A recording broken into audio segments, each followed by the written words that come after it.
Bienvenidos, bienvenidas a esta segunda temporada de Indubio Pro Olga, podcast jurídico en el que hablamos de relaciones de parejas, rupturas y consecuencias jurídicas de estas relaciones.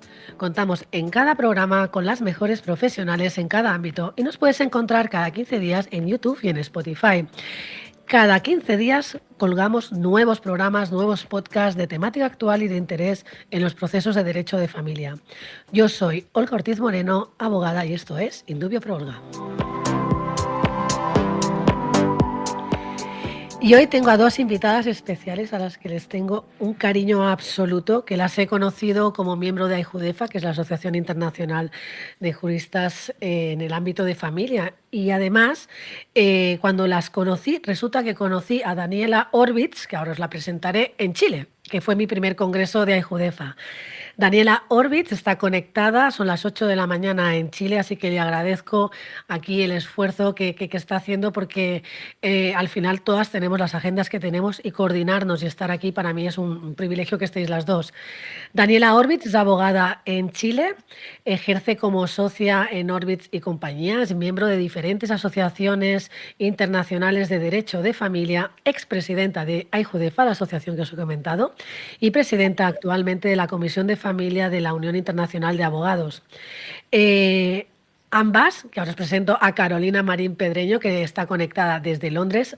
Carolina es abogada de Londres, solicitor en Dawson Cornwell, es especialista en familia e infancia y también es miembro de asociaciones internacionales de derecho de familia, vicepresidenta de AIJUDEFA, la asociación que os he comentado al principio, y además ha escrito un libro que habla sobre sustracción internacional de menores y ambas son miembros de la Asociación de Sustracción Internacional de Menores. Bueno, bienvenidas, Daniela, Carolina, ¿qué tal? Hola Olga, muy buenos días desde Chile, muy buenos días, muy tempranito por acá. Ya, me alegro mucho de que estéis aquí conmigo conectadas y además me gustaría que este programa en el que hablamos de sustracción de menores podamos contar a la audiencia qué es la sustracción de menores versus al traslado ilícito de los menores. Daniela, ¿hay diferencia en un traslado ilícito o una sustracción? Bueno, sin duda, más allá de los procedimientos que se van a aplicar, que probablemente van a ser muy similares, una cosa es trasladar ilícitamente a un niño de un país a otro, de una jurisdicción a otra, y la otra hipótesis que se puede dar, ¿no? La otra situación es que se traslada a un niño o una niña con autorización del otro progenitor, con el compromiso de retorno, y luego no se regresa, ¿no? Y entonces ahí se da la hipótesis de una retención ilícita, que así en términos bastante simples son como las dos hipótesis que plantea la Convención de La Haya. Carolina, ¿cómo describirías tú la sustracción de menores versus al traslado ilícito de los menores?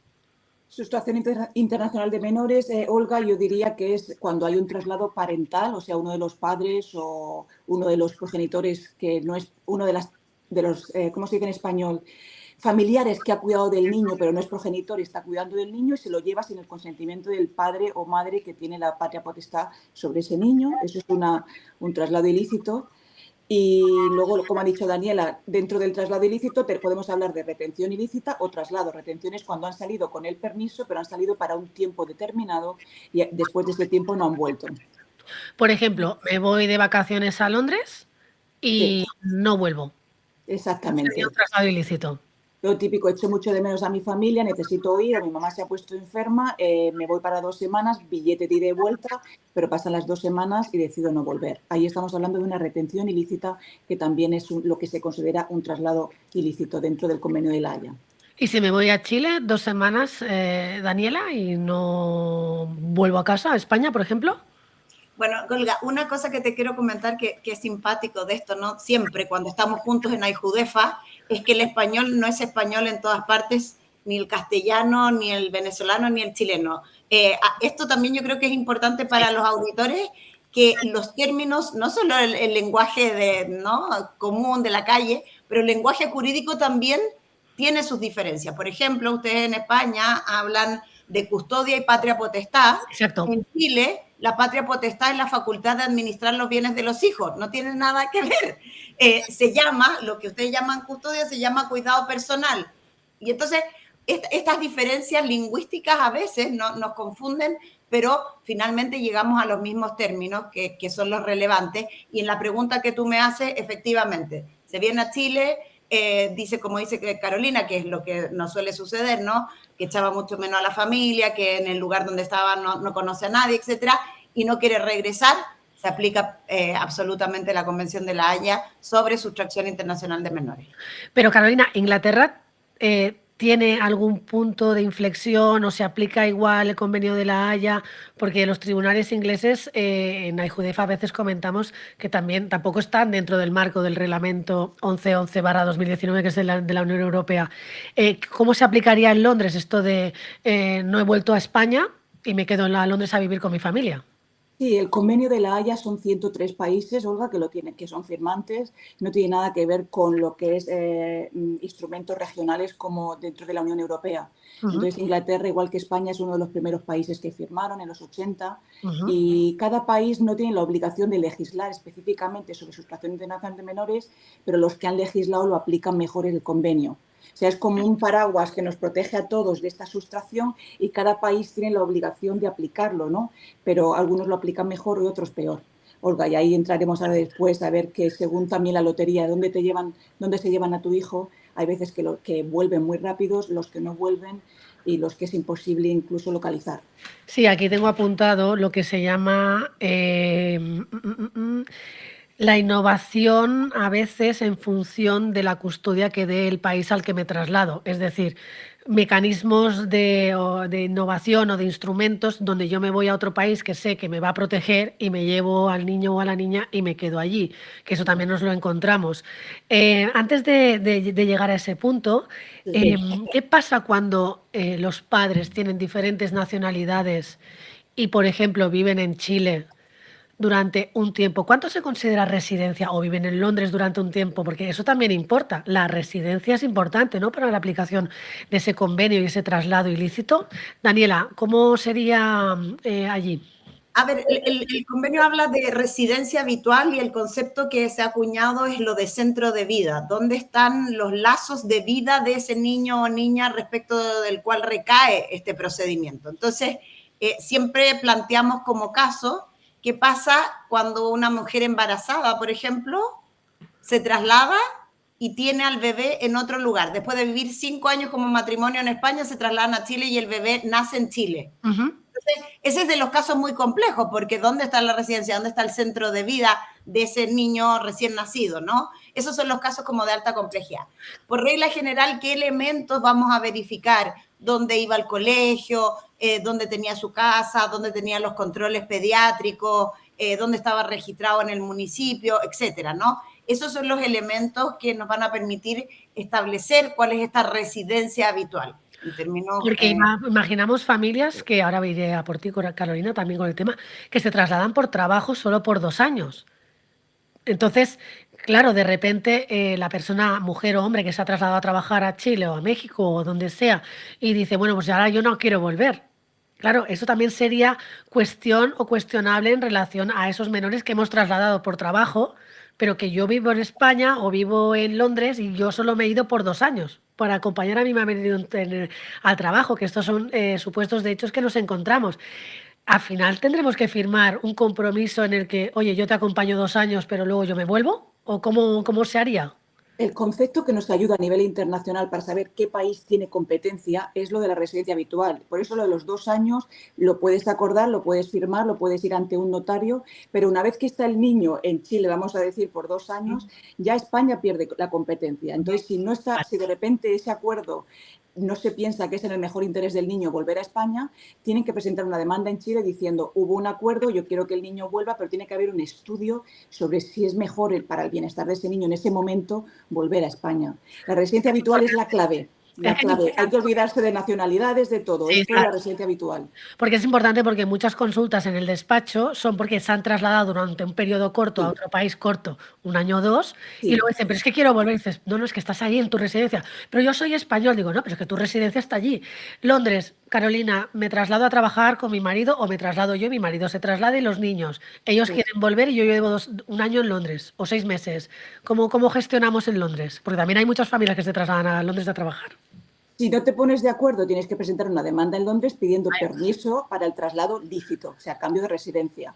Si te los llevas sin el consentimiento del otro progenitor y sin una orden judicial, estás expuesta a que te presenten una demanda, aunque estés en España con niños españoles, pasaportes españoles, de que los niños han sido sustraídos ilícitamente de Inglaterra y tienen que ser devueltos inmediatamente a su residencia, que es Inglaterra. Es que Eso parece, es súper interesante, Olga, porque en efecto lo que menciona Carolina es que ahí, ¿no? El procedimiento de sustracción de esta eventual padre o madre española que vuelve con hijos españoles a España va a ser una acción de la Haya que se va a tramitar eventualmente en Chile. Chile le va a requerir a España y en España se va a tramitar un proceso de la Haya. Entonces, se da vuelta todo, ¿te das cuenta? O sea, esas son las precauciones que tienen que tener o las reflexiones que tienen que tener las familias cuando se trasladan de domicilio por periodos que no son vacacionales, digamos. Bueno, claro, también hay casos de famosos, famosas que van trasladando su domicilio y que llegan a acuerdos en España y que luego el otro se va a vivir a México y es importante ratificar esos acuerdos de, por ejemplo, 2 años de custodia en México o Miami, 2 años en España, pero esto se tiene que ratificar en los otros países donde me voy a trasladar. Es decir, me refiero, tenemos un caso muy puntual y de famosos donde ella se ha trasladado a Miami y él se queda en España. Sabemos de qué caso hablamos porque la gente te lo pregunta y dice, bueno, pero es que ese acuerdo de España también se tiene que ratificar en Miami. Porque también tuvimos un caso en el que una mamá se iba a trasladar solo 2 años a Chile y que te consultamos desde el despacho, porque claro, también se tendrá que ratificar ese acuerdo en Chile para que yo pueda retornar al niño, pero al final vamos a ver el interés del menor. ¿Qué es el interés del menor? ¿Qué es? Eso te iba a decir, Olga, que al final, hoy día, antes teníamos una mirada muy adultocéntrica de todo. Entonces, si los padres se ponían de acuerdo en que van 2 años aquí, 2 años allá, eso se cumplía, ¿vale? Hoy, la verdad es que a lo menos en Chile y en la mayoría de los países en que el derecho a familia está relativamente desarrollado, lo que los tribunales van a decir, señores, ustedes pueden haber acordado muchas cosas, pero yo voy a tomar la decisión en relación al interés superior de los niños involucrados. Entonces, ya no basta con que los padres hayan tomado un acuerdo, se hayan puesto de acuerdo, es si estos acuerdos realmente en el momento de análisis ceden en beneficio a esos niños o no. Carolina, en Londres o en Europa, que es donde trabajamos las dos, también pasaría lo mismo. Es decir, si el niño se ha adaptado bien ahí y ha creado ahí su centro de educación, de amigos, o sea, a lo mejor nos hemos de plantear que no es tan fácil llevármelo donde yo residía de inicio. Sí, exactamente como ha dicho Daniela, estamos hablando siempre del interés del menor en ese momento. O sea, lo que los padres hayan acordado En ese momento es en el en el momento. momento en el que no hay un acuerdo. Claro, si los dos padres están de acuerdo en volver al país de residencia anterior, no hay ningún problema. Si ya no hay ese acuerdo, el juez tiene que tener en cuenta qué es lo mejor para ese niño en ese momento.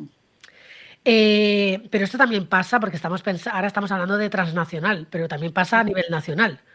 Me imagino. Trasladar en nuestro caso España, comunidad autónomas, cambiarlo de comunidad autónoma, en Londres supongo que también, cambiarlos y en Chile también, cambiarlos de estados o no sé. Esto también se considera los traslados. Siempre En y lo cuando. terrible en Chile, ay, perdona, perdona, eso nos pasa siempre, siempre, porque tú nos preguntas estas cosas que nos apasionan y nos atoramos una con Me otra. encanta, es que es un tema muy bonito, pasa que es Eh, complicado explicarlo de forma que lo pueda entender, pero es que es muy bonito y desgraciadamente se da muchísimo, muchísimo. Se da muchísimo la facilidad hoy día del traslado, la globalización ha hecho que la explosión de este tipo de casos sea exponencial. En Chile, lamentablemente, a diferencia de lo que pasa en otros países, el traslado interno no está regulado.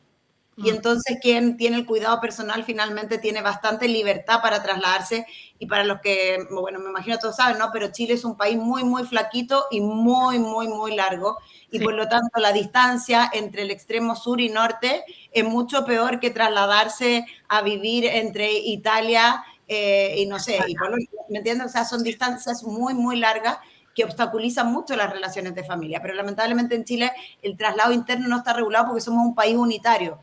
No tenemos ni estados, ni distintas regulaciones como ustedes en España. Pero, por ejemplo, sería lícito llevártelo a 100 kilómetros. Sí, absolutamente, pero mucho más de 100 kilómetros. Piensa que en Chile podrían ser 5.000 kilómetros entre una ciudad y otra. Y Carolina, y En allí. Inglaterra en absoluto no es que esté prohibido, sino cualquier cambio de circunstancias del niño tiene que ser acordado entre las partes. Entonces, si hay un régimen de visitas, por ejemplo, o el niño va a judo y te vas a ir a otro pueblo donde ya no va a poder ir a esas clases, necesitas el consentimiento del otro progenitor. Entonces, esa patria potestad de la que hablaba Daniela, aquí se considera parental responsibility, y es todas las decisiones que vayan a afectar al bienestar del niño tienen que estar tomadas por los dos progenitores. Entonces, el cambio normalmente de unas 5 o 6 millas, que es donde te puedes ir porque se puede continuar con la vida normal que has tenido y el niño puede seguir yendo al mismo colegio. Cualquier cambio necesitas el consentimiento del progenitor o autorización judicial. Sí, en España está vinculada a la patria potestad, con lo cual no te puedes ir de Murcia a Cataluña o de Cataluña, o sea, cualquier comunidad necesitas el consentimiento. Eh, ¿Es difícil restablecer el status quo? Porque yo puedo ganar tiempo en ese país pleiteando. Sí, eso es lo que pasa, ese es el problema de los que se aventuran y les sale bien. Por eso el convenio de la Haya para mí es un tratado fantástico porque deja muy claro la celeridad, o sea, hay que actuar muy rápido cuando ha habido un cambio de residencia de otro país, hay que hacerlo lo antes posible, devolverlo al país de residencia porque ese es el país que tiene que decidir sobre el bienestar de ese niño. Porque sí que la gente lo hace, si me sale bien y pasan los meses, pues ya está, he conseguido un nuevo status quo. Daniela, ¿qué es el convenio de la Haya? ¿Cómo se puede explicar a la gente? Porque es muy importante ese convenio y se habla poco. Se habla poco y regula y salva a muchos menores que son trasladados de forma ilícita. Sí.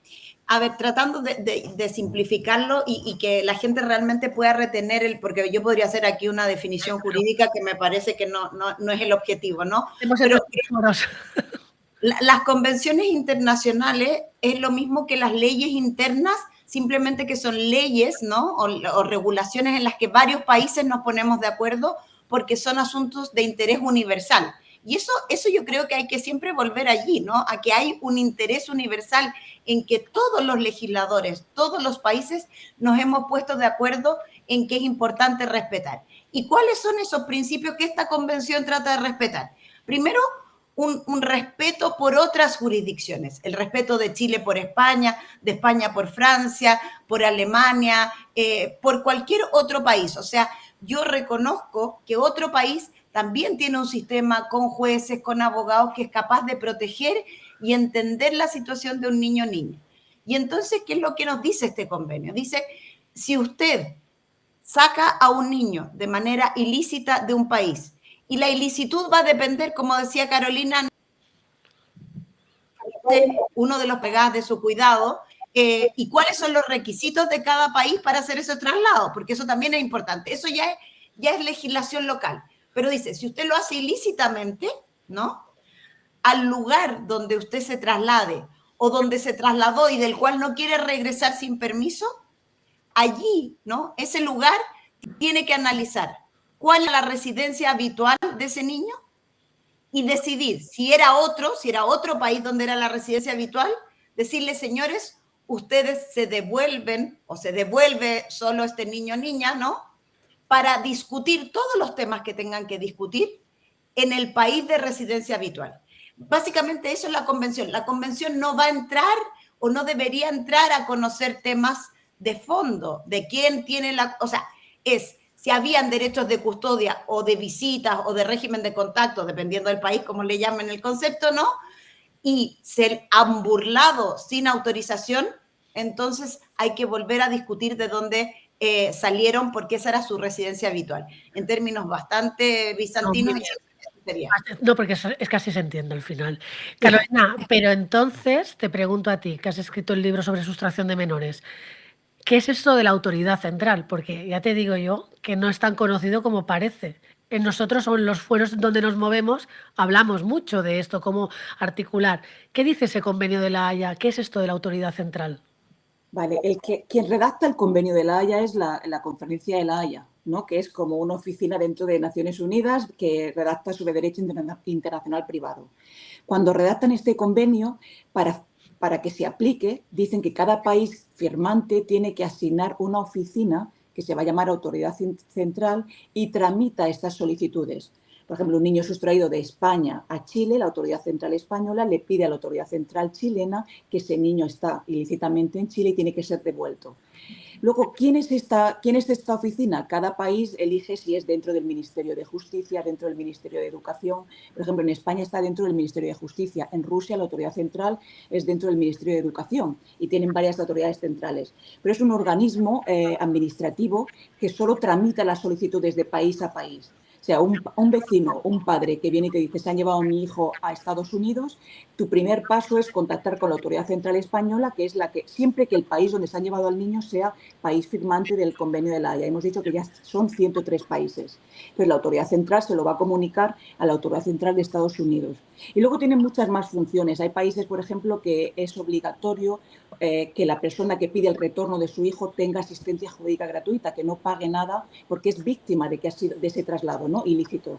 Entonces, la comunicación entre autoridades centrales es vital, es muy significativa para esta operación de la asistencia jurídica gratuita. En Estados Unidos es uno de los países que se ha reservado ese derecho, o sea, no te dan asistencia jurídica gratuita. El resto de países sí, en España se le asigna el abogado del Estado. En Inglaterra tenemos un listado de especialistas. En Chile supongo que creo que es el abogado de la autoridad central. Cada país ya organiza cómo aplica el convenio y cómo aplica esas responsabilidades o cumple esas responsabilidades y obligaciones a las que se ha sometido una vez que es país firmante del convenio.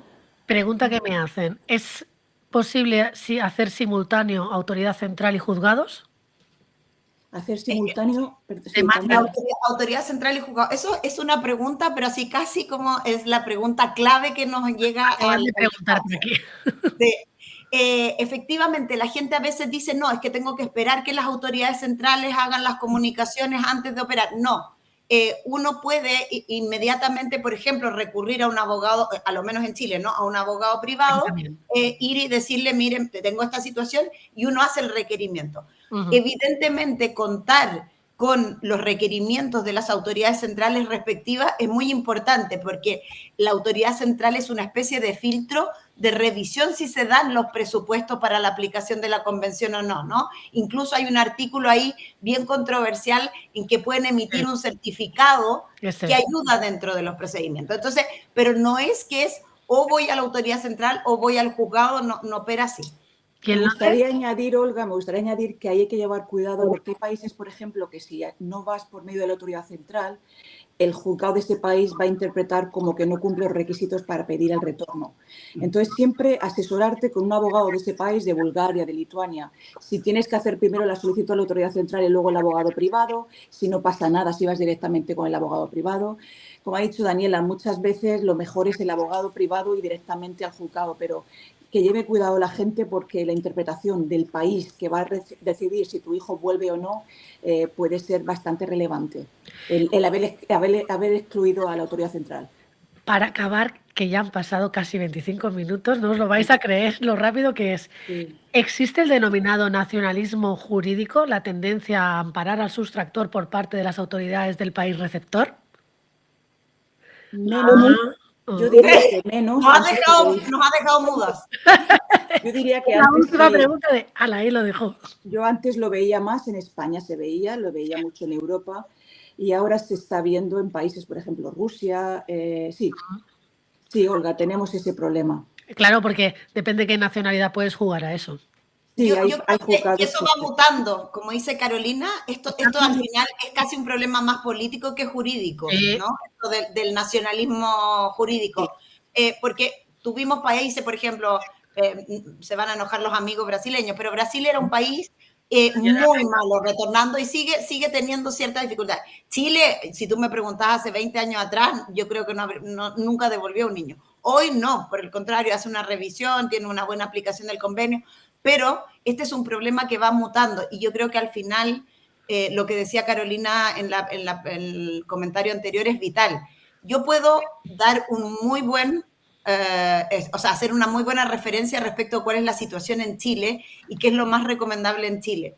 Todo el mundo tiene que considerar la opinión profesional de alguien que esté en la jurisdicción de la cual estamos hablando. Porque hay pequeñas diferencias. ¿La autoridad central es vital o no es vital? Tener un certificado más, un documento menos, presentarse presencialmente o no. O sea, todas esas cosas que parecen pequeñas cosas son muy importantes, pero solo lo sabe el abogado especialista que ejerce en esa jurisdicción. Pueden encontrar todos los abogados especialistas de muchos territorios en AIJUDEFA.